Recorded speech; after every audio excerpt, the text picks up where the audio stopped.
عقیدت پیش کرنے کے لیے یہاں پر اس اجلاس کو بلایا گیا ہے۔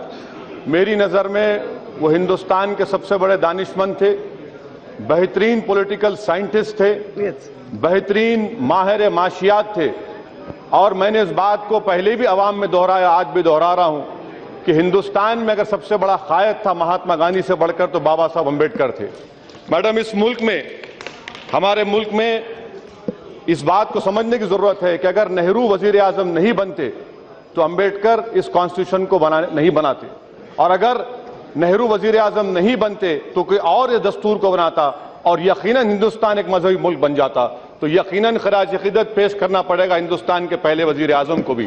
تیسری بات یہ ہے میڈم کہ آج ہم دیکھتے ہیں کہ اس ملک کے وزارت عظمیٰ کے عہدے پر بڑے لوگوں نے اس کو موقع ملا ہے، مگر میں یہ مانتا ہوں کہ 3000 سال کی مصائب اور مشکلات اور ظلم کے خاتمے اور اس کے ایک پیغام دینے کے لیے بہت ضروری ہے کہ آج ہندوستان کو ضرورت ہے کہ ایک دلت ہندوستان کا وزیر اعظم بنے، اس سے ایک بہت بڑا صحیح پیغام جائے گا۔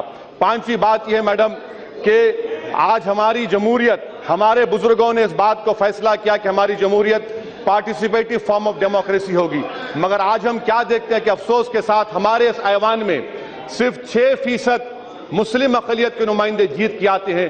بتائیے یہ کہاں تک ان لوگوں کے خوابوں کو پورا کر رہے ہیں جنہوں نے یہ خواب دیکھا تھا کہ ہندوستان پارلیمانی جمہوریت کو اپنائے گا اور پارٹیسپیٹیو فارم آف ڈیموکریسی کو اپنائے گا۔ اگر یہی سلسلہ چلتا رہے گا میڈم تو وہ دن دور نہیں ہے کہ جب یہ ایوان صرف اکثر طبقے کا ہو کر رہ جائے گا۔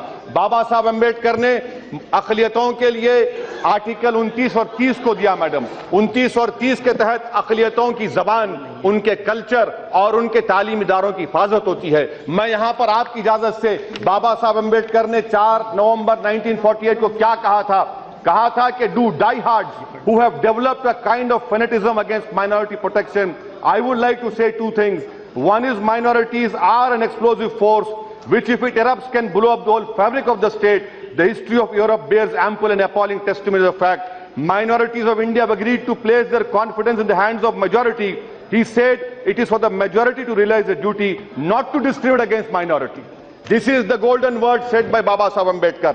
Why are Muslims being denied the benefit of Article 15 and 16? Madam, the Prime Minister have taken oath. The oath of Prime Minister who took on 26th May was, I will do right to all manner of people in accordance with the Constitution and the law. But I have seen the Prime Minister openly saying that he will sacrifice his life if reservation is taken away from OBCs, EBCs, Dalits. Is the Prime Minister not for the Muslims? Is the Prime Minister not for Muslims? How can the Prime Minister violate his own oath of law? How can the Prime Minister deny the benefits of Article 15 and 16? Madam, when it comes to Article 44, let me quote, Madam, please, please. 2 minutes. Let me quote what the Baba Saheb Ambedkar's article on Article 44 on 2nd of December. Ambedkar quoted, we must remember, including members of Muslim community who have spoken on this subject, one can appreciate the feelings very well. The sovereignty is always limited. No matter even if we assert it is unlimited, because sovereignty in the excess of power must reconcile itself to the sentiment of different communities. No government can exercise its power in such a manner as to provoke the Muslim community to rise in rebellion. This is what Ambedkar said on 2nd of December. You talk about UCC. I challenge you. Can you take out Article 371 and 371G? Can you impose uniform civil code in Kashmir? No, you cannot. People who talk about benefit of Muslim women, let me remind you, what about Article 21, right to life? What about my life, which was taken away in emergency time, which was taken away in 92 December, which was taken in the streets of Delhi in 84, which was taken away in the streets of Ahmedabad? Where did right to life go? Right to life have been abused. We talk about paying homage to Ambedkar, madam, but the communal rights in India are an example of violation of Article 21. Yes. Madam, I am concluding. Right to life is a fundamental right. Article 48 is not a fundamental right. Madam, may I also point out, lastly, madam, may I also point out what the Honorable Home Minister said. Madam, concluding, the Honorable Home Minister talked about secularism. I want to know from him, Madam Speaker, are the statements given by his own ministers that if you want to eat beef, go to Pakistan? Yes. Does he believe in yogic farming? Does he believe that Quran and Bible are not the soul of this country? Does he believe what the Haryana CM has said? Madam, what is secularism? What is secularism? Let them define. Madam, please allow me to conclude. Madam, allow me to conclude. Madam, allow me to conclude. Allow me to conclude by saying secularism is the basic structure of constitution as said by Bommai. I want to know from the Honorable Home Minister, organizer of 30th November said this constitution should be burned. This constitution should be burned. I want to know from him whether the Prime Minister also said 1200 साल की गुलामी के बाद इख्तियार मिला. Madam, ये 1200 साल की गुलामी कहाँ है? अब पटेल, सरदार पटेल ने कहा था, कब कहा था? 31 में कहा था कि 200 साल की गुलामी थी. मैडम, कॉन्स्टिट्यूशन ऐसा नहीं बनाया जा सकता.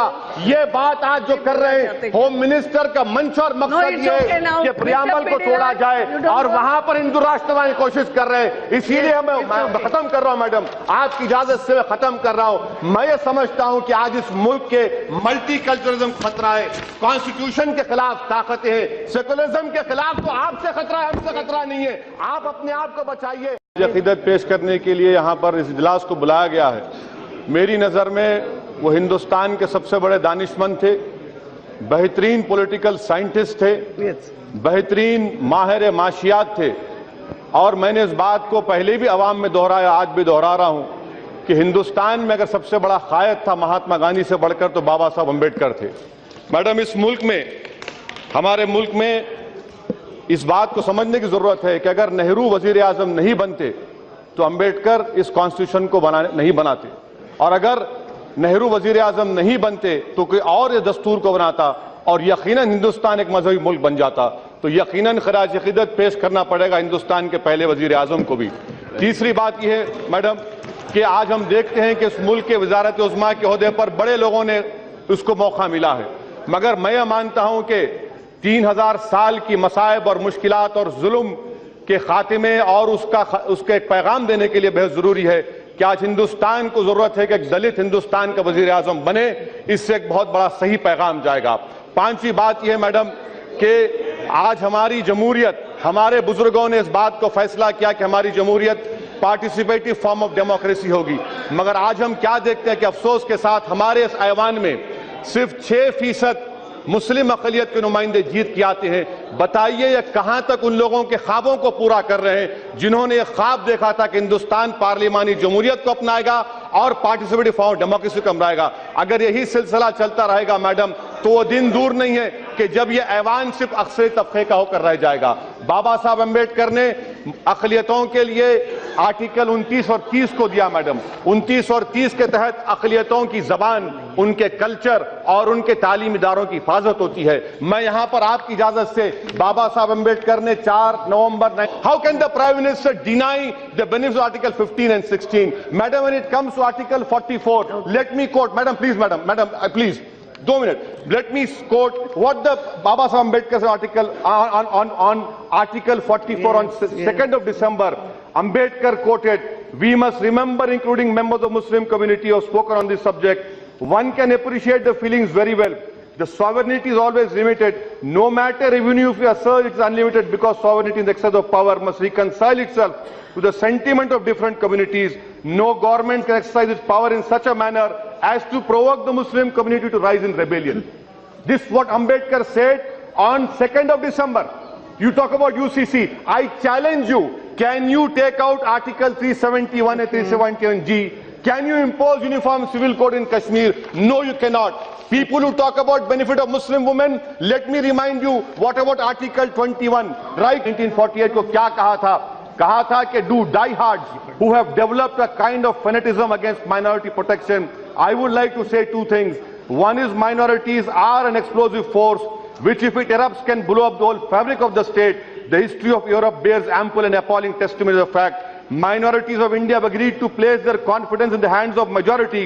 He said it is for the majority to realize the duty, not to discriminate against minority. This is the golden word said by Baba Saheb Ambedkar. Why are Muslims being denied the benefits of Article 15 and 16? Madam, the Prime Minister have taken oath. The oath of Prime Minister who took 26 May was, "I will do right to all manner of people in accordance with the Constitution and the law." But I have seen the Prime Minister openly saying that he will sacrifice his life if reservation is taken away from OBCs, EBCs, Dalits. Is the Prime Minister not for the Muslims? Is the Prime Minister not for Muslims? How can the Prime Minister violate his own oath of law? To life, what about my life, which was taken away in emergency time, which was taken away in 92 December, which was taken in the streets of Delhi in 84, which was taken away in the streets of Ahmedabad? Where did right to life go? Right to life have been abused. We talk about paying homage to Ambedkar, madam, but the communal rights in India are an example of violation of Article 21. Yes. Madam, I am concluding. Right to life is a fundamental right. Article 48 is not a fundamental right. Madam, may I also point out, lastly, madam, may I also point out what the Honorable Home Minister said. Madam, concluding, the Honorable Home Minister talked about secularism. I want to know from him, Madam Speaker, are the statements given by his own ministers that if you want to eat beef, go to Pakistan? Yes. Does he believe in yogic farming? Does he believe that Quran and Bible are not the soul of this country? Does he believe what the Haryana CM has said? Madam, what is secularism? What is secularism?